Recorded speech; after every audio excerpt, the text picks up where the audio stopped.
You know that exact moment. It's like 5:30 p.m. on a Friday night, and the week is just completely drained every single ounce of energy from your body. Oh, man, I know that feeling all too well. Right. You're just exhausted. Maybe the kids are literally bouncing off the walls, and you have that internal heavy question just hanging in the air, like, what are we actually doing for dinner?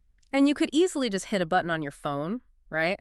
Have some nameless, faceless mega chain drop a perfectly hexagonal cardboard box of calories right on your porch in exactly 20 minutes. Yeah, it's totally binary. It's just fuel. It gets the job done without you having to speak to a single human being. Which is, I mean, it is purely transactional, which is kind of the ultimate currency of our modern era. Yeah, for sure. You exchange a small amount of money, you receive a predictable number of calories, and, well, you survive another evening. That is the absolute definition of modern convenience.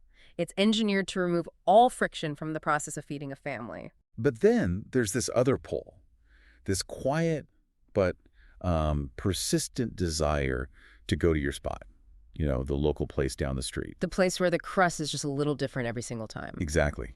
Where the lights are warm and where handing over your credit card feels less like a sterile transaction and more like an actual event. Yeah. So today, we are exploring the anatomy of that exact choice. We've got a really fascinating piece of source material in front of us today. They're excerpts from a local guide titled Wicked Pizza Pies, the Norco Family Guide to Local Flavor. It's a great read. It really is. And the mission of this deep dive is to figure out what exactly transforms a simple meal like just flour, water, cheese, and tomatoes into an essential local experience for families in Norco, California. Which honestly serves as a brilliant microcosm for human behavior. Because whether you are a diehard foodie who analyzes the cellular structure of bread, or you're just someone trying to feed a family on a Friday night without losing your mind. Which is most of us, right? Right. The mechanics of why we choose the restaurants we do are incredibly layered. We are rarely just shopping for food. We are shopping for a feeling. Okay, let's unpack this. Yeah. Because the text doesn't just start by, lifting the menu items or offering a coupon code. No, it doesn't. It doesn't lead with some glamour shot of pepperoni. Instead, the guide immediately draws this massive, bold battle line in the sand between the local Spot Wicked Pizza Pies and the large corporate chains. It comes right out swinging. It does. It makes a philosophical argument right out of the gate. So why is that distinction the entire foundation of this guide? Well, the guide is making the case that families are actually seeking an emotional state that chains are simply not designed to provide. Okay. The large corporate chains have essentially weaponized speed. They are built on absolute uniformity. But this guide asserts that locals in Norco are seeking something much deeper. Well, they certainly want quality ingredients, but they are actively hunting for a welcoming environment and a type of reliability that goes way beyond just getting the order correct. They want to feel anchored to their community. Comparing a mass-produced chain pizza to a local spot like Wicked Pizza Pies is essentially like comparing a generic hotel room to your own living room. Oh, I like that. Yeah, because the hotel room gives you shelter, it gets the job done, it's predictable, it's safe, and it is entirely sterile by design.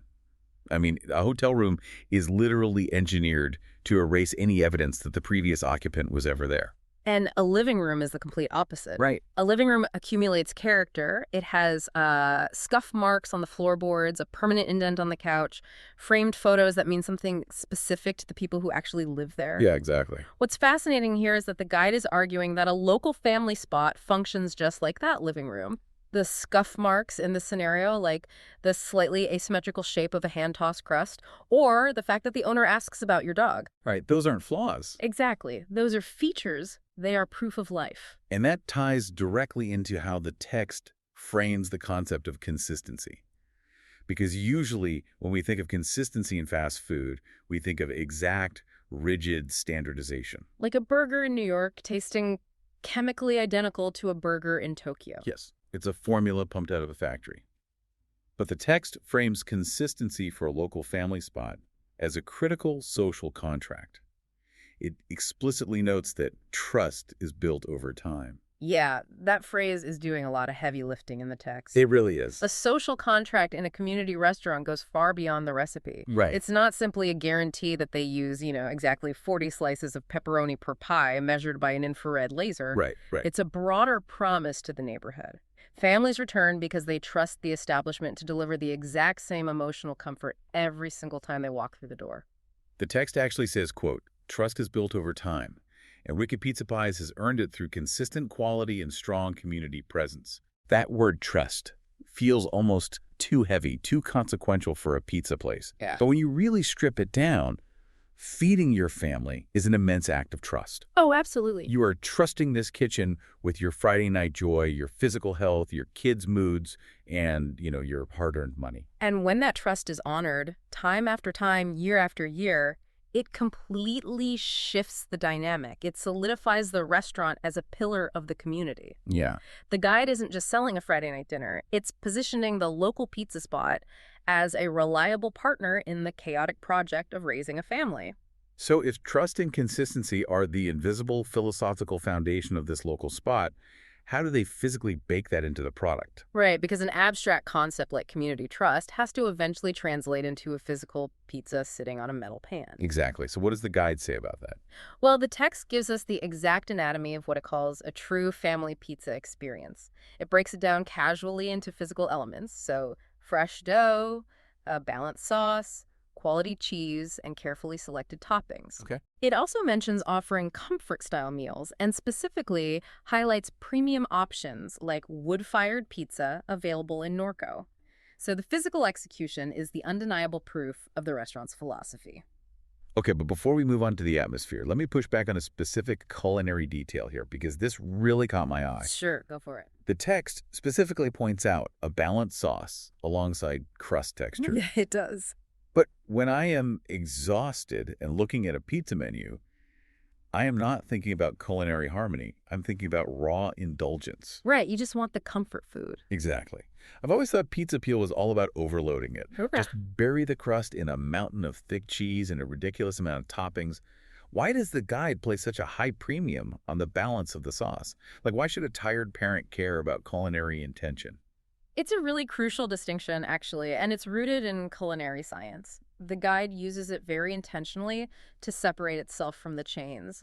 Because overloading a pizza is easy. It is a cheap parlor trick. Fast food chains do it constantly.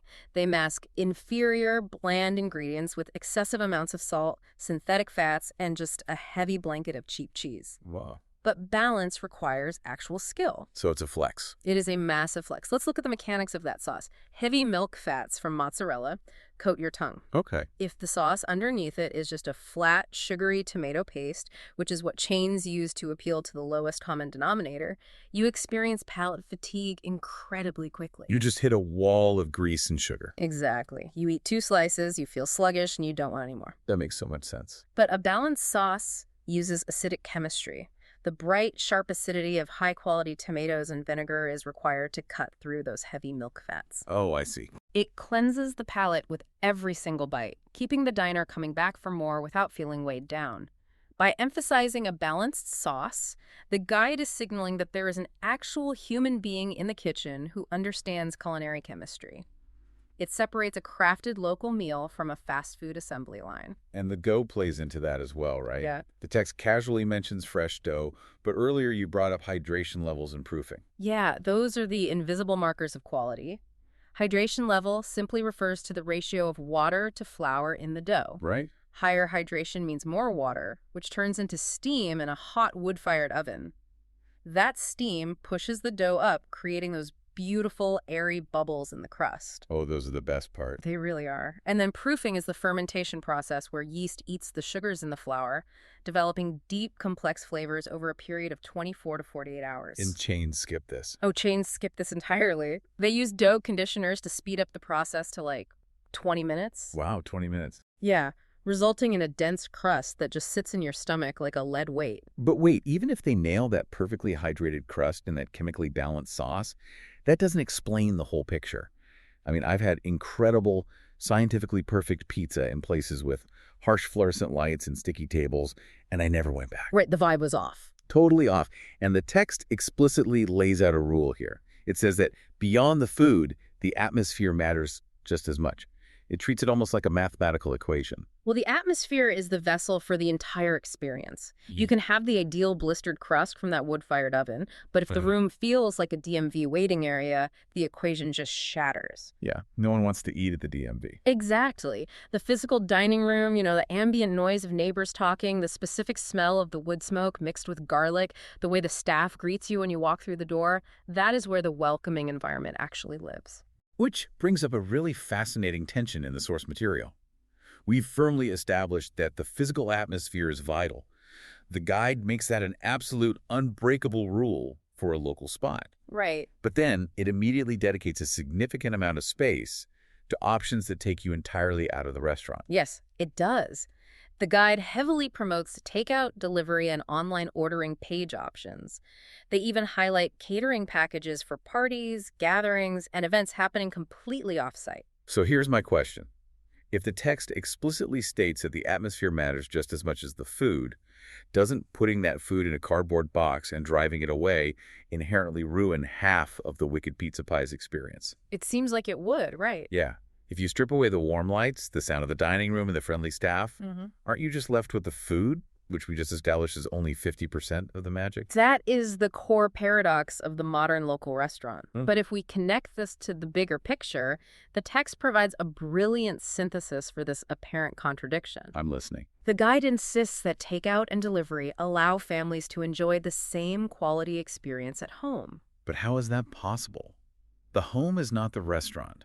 The home has laundry piled on the couch, unpaid bills sitting on the kitchen counter, and a television blaring in the background. It is the exact opposite of a curated dining room. It works because the guide subtly redefines what the atmosphere actually is. Okay, how so? It states that family pizza in Norco is about sharing time, creating memories, and enjoying fresh pizza. The true atmosphere isn't just the physical building with its wooden booths and ambient lighting. The atmosphere is the act of gathering. Oh, I see where this is going. The restaurant isn't just providing a physical location. They're providing the catalyst for your family's own internal atmosphere. Exactly. The food facilitates that gathering. Whether you are sitting at a corner table inside the pizzeria or you are huddled around your own kitchen island at home, the intention is the same. So the pizza box itself becomes like a little portable generator of community. That's a great way to put it. You drop that square cardboard box onto your coffee table, flip open the lid, the steam pours out, the smell of the wood-fired oven fills your living room, and suddenly the chaotic energy of the house just shifts. Yes. It's officially pizza night. The stress of the week dissipates. And by offering incredible flexibility, whether that's dine-in, takeout, delivery, or even booking large catering packages for backyard events, the local spot is inserting itself into every possible version of a family gathering. That makes total sense. They are adapting their core values of quality and comfort to fit the family's incredibly busy modern schedule, rather than forcing the family to adapt to the restaurant's rigid hours. It's about being present for the community, whatever the community happens to be that evening. Here's where it gets really interesting, though. To seamlessly offer these flexible, at-home options and maintain that deep community trust, this traditional comfort-style pizza spot has to do something that seems completely counterintuitive for a classic mom-and-pop joint. What's that? They have to operate a highly sophisticated digital ecosystem. Oh, yeah. The juxtaposition in the text is wild when you step back and look at it. It really is. Wicked Pizza Pies is sold to us as this traditional, old-school, comfort-style family anchor. We are talking about slow-proof dough, physical wood-fired ovens, and community trust built through years of handshakes. Right, very analog. But its validation, its proof of concept to a new customer, exists entirely on modern, hyper-fast digital platforms. Yep. The guide explicitly tells us to check Yelp reviews for proof of flavor and freshness. It tells us to stay updated on their latest culinary creations by looking at Instagram. And the conclusion literally says, follow us for more updates. Facebook, TikTok, YouTube. It highlights a massive evolution in how local trust is built and maintained today. In the past, community presence meant the owner sponsoring a local Little League team, buying the jerseys with the restaurant's logo on the back, or simply knowing your name and your usual order when you walked in the door. Right, the classic analog town square. The owner shaking hands, asking you about your kids' report cards, handing out free garlic knots to the teenagers while they wait. But today, according to this guide, community presence means having visually appealing content on an Instagram reel and maintaining a 4.8-star rating on Yelp. It's a totally different game. The local community has fully transitioned into a digital community. It's like the storefront has expanded. Yeah. The front door isn't just a physical glass pane on a street in Norco anymore. The front door is on an online ordering page. Exactly. The front door is a 15-second video on TikTok. You might interact with their brand 5 or 6 times on your phone before you ever step foot inside the physical building. Which raises an existential challenge for local businesses today. To be a trusted local favorite, you can't just be incredibly good at proofing dough and balancing sauce anymore. Right. You have to be equally skilled at projecting the essence of that culinary care through a glowing 6-inch screen. You have to translate the warm analog concepts of comfort, style, and welcoming environment into digital content. That sounds exhausting, honestly. It is. The text relies heavily on crowdsourced digital validation, those Yelp reviews, to prove what used to be proven simply by word of mouth over a literal backyard fence. It really exposes how much the landscape has shifted. A place that prides itself on old-school culinary mastery has to master the digital algorithm just to get that wood-fired crust into your hands in the first place. It's a dual existence. They are baking in the physical world, but they are surviving and competing in the digital world. So what does this all mean? We started this deep dive looking at a local family pizza spot in Norco, California. We looked to the mechanics of wicked pizza pies based on this local guide.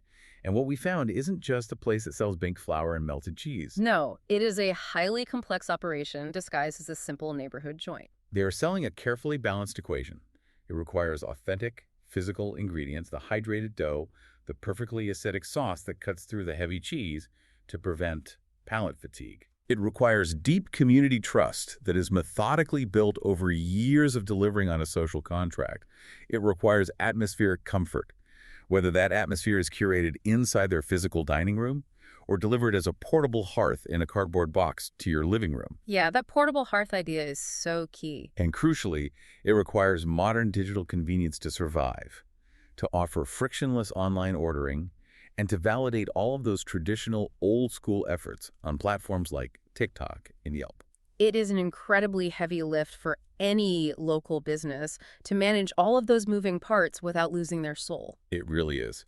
And if you think about your own go-to local spot, the one you fiercely defend to your friends, the one you immediately think of on a tired Friday night, what is it that truly keeps you going back? That's a great question. Is it merely the chemical makeup of the food on the plate?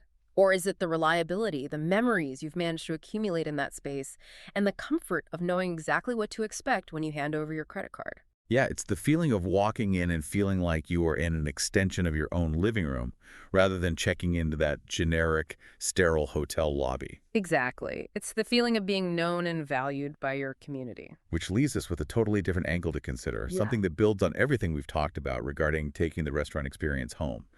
Sociologists often talk about the concept of the third space. Ah, right. Ray Oldenburg's theory? Yes. The idea is that humans need 3 distinct places to thrive. The first space is the home. The second space is the workplace or school. And the third space is the public community hub, the local coffee shop, the dive bar, the neighborhood pizzeria. Right. It's where you interact with neighbors you might not otherwise invite into your house. Exactly. It's where spontaneous community happens. The physical town square we mentioned earlier. Yes. But if local spots like Wicked Pizza Pies become absolute masters at delivering the living room experience directly to our actual living rooms, if the takeout is flawless, the online ordering is frictionless, and the pizza box functions perfectly as a portable hearth, are we slowly participating in the death of the third space? Man, that is a profound question. Because the guide celebrates the ability to enjoy the same quality experience at home. Right. By making it so incredibly easy and comforting to just stay on our couches, are we inadvertently isolating ourselves from the very neighbors and physical community that give a local spot its flavor in the first place? Yeah, if we never leave the first space, do we eventually lose the third space entirely? That is definitely something to mull over next time you're exhausted on a Friday night, staring at your glowing screen and deciding whether to hit delivery or finally put on your shoes and walk down the street to eat in the dining room.